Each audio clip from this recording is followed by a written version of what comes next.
उत्सव अपने आप में हुआ करता है, लेकिन हमने क्या जिया है? बस हमने आज्ञा प्रदान करना उत्सव को प्रारंभ करने के लिए। हमने क्या जिया है? हमने मां सरयू के तट पर गर्वित होते रेत के कण देखे हैं। हमने मां सरयू के तट पर गर्वित होते रेत के कण देखे हैं। हमने कार सेवक के रूप में सम्मान पाते नंदीगण देखे हैं, और जिस पल के लिए तरसते हैं देवता भी, हमने श्री राम लला प्राण प्रतिष्ठा के अलौकिक क्षण देखे हैं। हम क्या देख चुके हैं? जिस दुनिया में हमने जो देखा है वो अद्भुत है, अलौकिक है। और मैं जानता हूं जब 36 कौम के हृदय एक साथ धड़कते हैं तो अपनी मिट्टी से कोसों दूर होकर भी जो सबकी सेवा में समर्पित हो, एक ऐसा संकल्प और ऐसे दिव्य संकल्प से बना एक संगठन मेवाड़ एकता फाउंडेशन, जिसके द्वारा एक अद्भुत पहल यहाँ की जा रही है। एक बार दोनों हाथ उठाकर उस पहल के लिए, उस संस्थान के लिए, और निवेदन इतना ही कर देना चाहता हूं, मुसाफिर है हम सब यहाँ, मुसाफिर है सब यहाँ, ये जीवन एक सेशन है। मुसाफिर है सब यहाँ, ये जीवन एक सेशन है। मुसाफिर है सब यहाँ, ये जीवन एक सेशन है। पग पग पर स्टेशन, फिर भी दिल में टेंशन है। पग पर स्टेशन, फिर भी दिल में टेंशन है। और मुसीबत में हो कोई मेवाड़ी और हाथ थाम के संबल बन जाए, मेवाड़ी मन का मान, वो मेवाड़ एकता फाउंडेशन है। एक बार उस फाउंडेशन के लिए तालियां बजाए। नल नील दो कपी ने उठाए पत्थर और उस पर लिखा राम, और पत्थर जब समुद्र में डाले तो पत्थर तैरने लग गए थे। ये महिमा थी मेरे भगवान की। जब बात लंकेश तक पहुंची कि जिनके नाम से पत्थर तैर रहे हैं उनसे कैसे लड़ा जाए, तो लंकेश की नगरी में हाहाकार मच गया।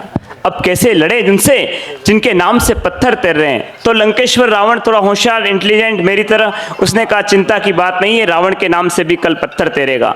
दूसरे दिन पूरी लंका नगरी को डीजे बाजे के साथ जानूड़ी मिल गई, भिलवाड़ा मिल गई, और समुद्र के किनारे ले गया, एक बड़ा पत्थर उठाया, उस पर लिखा लंकेश्वर रावण, और उसे समुद्र में प्रवेश करा दिया। पत्थर तैर गया। बोलो लंकेश्वर रावण की जय हो। ये बात आपको और हमको हजम हो सकती है, लेकिन मंडोत्री को हजम नहीं हुई। रात की 11-12 बज गई। उसने कहा स्वामी राम तो भगवान हरि है, नारायण है, उनके नाम से पत्थर तैर जाना कोई बड़ी बात नहीं, आपके नाम से पत्थर कैसे तैरा? तब रावण ने गूढ़ रहस्य बताया कि प्रिय, जब मैंने सुना कि राम के नाम से पत्थर तैर रहा है तो पूरी लंका नगरी में हाहाकार मच गई। तब मैं लंका नगरी को ले गया, एक बड़ा पत्थर उठाया, उस विशाल पत्थर पर लिखा लंकेश्वर रावण, और जैसे उसे समुद्र में प्रवेश कराने वाला था, मैंने उस पत्थर से कहा तुझे श्री राम की सौगंधे तैर जाना, और पत्थर समुद्र में तैर गया। ये महिमा मेरे भगवान की है, ये राम की महिमा है। जय जय श्री राम, जय जय श्री राम। बहुत अच्छा लग रहा है, आनंद। ये जब ऐसे फाउंडेशन जैसे संस्थान कोई अच्छे काम करने के लिए आगे बढ़ती है, आगे कदम बढ़ाती है, तब कुछ लोग, विधर्मी लोगों को तकलीफ होती है, सर दर्द होता है। जब हमारे ये राजस्थान एकता फाउंडेशन है, मेवाड़ एकता फाउंडेशन है, दक्ष फाउंडेशन है, ये गिरनार, ये जो संस्थाएं है ना, ये इस अनुष्ठान को जब करती है तो कुछ लोगों को, विधर्मियों को तकलीफ होती है। तब पंक्तियां निवेदन करना चाहता हूं कि जब से बड़ा है सत्संग संयमी बढ़ने लगे हैं, जब से बड़ा है सत्संग संयमी बढ़ने लगे हैं, अब युवा भी धर्म की सीढ़ियां चढ़ने लगे हैं, और जब से मेवाड़ एकता फाउंडेशन के बड़े हैं चर्चे, विधर्मियों की छाती में त्रिशूल गड़ने लगे हैं। ये लोग हैं विधर्मी, और उनके छातियों में गड़ने ही चाहिए। ये अनुष्ठान जो आप लोग करा रहे हैं अद्भुत है। लेकिन एक हमारे बड़े प्रिय कवि भाटी साहब का कुछ सुंदर प्रसंग है। जब हमारे भगवान श्री कृष्ण माखन चुराते हैं, बाल गोपाल जब माखन चुराते हैं, माँ यशोदा के पास गोपियां शिकायत लेके पहुंचती है कि माँ तेरा कन्हैया माखन चुराता है।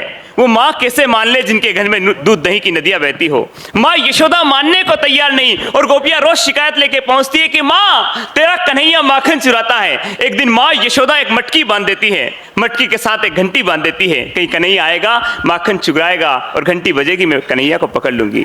आज जब बाल गोपाल पधारते हैं साथ में सखाओं की टोली, और देखते हैं कि कक्ष में मटकी लगी है, मटकी के साथ एक घंटी बंधी है, मेरे कन्हैया आदेश देते हैं घंटी, मैं श्री कृष्ण तुझे आदेश देता हूं तू बजना मत।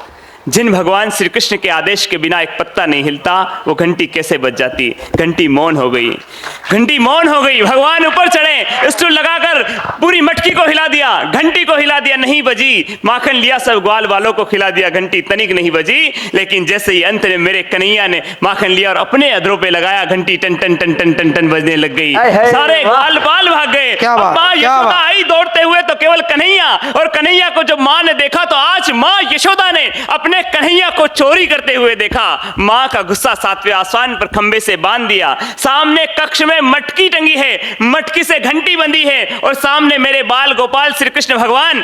अब मेरे कन्हैया उस घंटी से संवाद करते हैं, घंटी मैं श्री कृष्ण, मैंने तुझे आदेश दिया था तू बजना मत, तू क्यों बजी? मैं श्री कृष्ण, मैंने आदेश दिया था तू क्यों बजी? और घंटी बड़ी मासूमियत से जवाब देती, प्रभु आप त्रिभुवन के नाथ, आपके पास सब अधिकार है।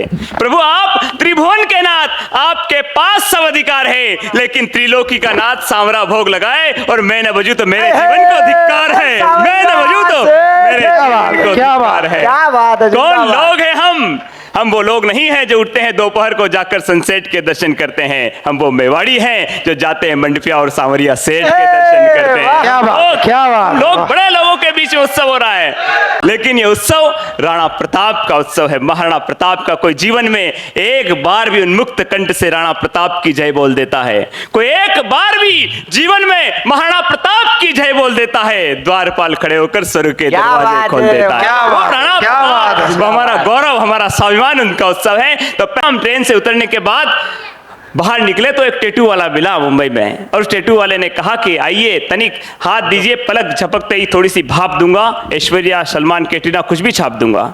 शायद और कोई होता तो छप्पा लेता, लेकिन एक कवि जिन्होंने कहा कि और क्या छाप सकते हो तुम, उसने कहा छपाना क्या चाहते हो तुम। तब आपका अपना कवि मेवाड़ का गौरव वो बात करता है उस टैटू वाले से, और उनको मैं पंक्तियों में पिरो का निवेदन करना चाहता हूं। उन्होंने टैटू वाले से कहा कि मेवाड़ी मिट्टी हल्दी घाटी सा, मेवाड़ी माटी हल्दी घाटी सा स्वाभिमान की अमिट छाप छाप छोड़ दीजिए। मेवाड़ी माटी हल्दी घाटी से पावन पवित्र स्वाभिमान की अमिट छाप छाप दीजिए। छाप पे छपी स्मृतियां वीरों के रक्त से सनी शिराए, मातृभूमि का ताप छाप दीजिए। ताप पे तपते चेतक महान के पच्चिन्हों की रंगोलियां मंत्र जाप छाप दीजिए। जाप राष्ट्रगान के प्रतीक है जो त्याग के, इन भुजाओं पर एक लिंग दीवान राणा प्रताप। क्या बात है, क्या बात पर है। और सच देखिए, इस कवि ने छपाया तो क्या, अपने भुजाओं पर वीर शिरोमणि महाराणा प्रताप को तो